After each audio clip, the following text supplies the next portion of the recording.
Good morning, children. Today I will show you how to add two-digit numbers.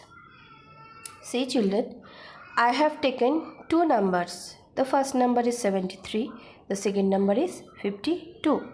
Now I have to add these two numbers. See, children, among these two numbers, which one is the bigger number? 73. So I have written 73 first, then down 52. You have to remember, children, that we have to maintain this column. We have to maintain this column, this column. So we have to write a digit under a digit. We have to write a digit under a digit. Then we have to add. Children, we have to start adding from our right side. So from our right side, what is the first digit? 3. So I have drawn 3 lines. And in down, this is 2. So I have drawn 2 lines.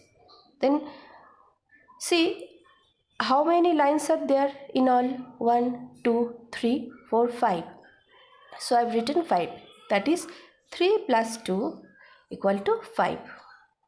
3 plus 2 equal to 5. Then go to left side. What is the first digit? 7. So I have drawn 7 lines. 1, 2, 3, 4, 5, 6, 7. And down 5. So I have drawn 5 lines. 1, 2, 3, 4, 5. Then find out the total number of lines. 1, 2, 3, 4, 5, 6, 7, 8, 9, 10, 11, 12. So I have written 12. That is 7 plus 5 equal to 12. The answer is 125. Thank you, children.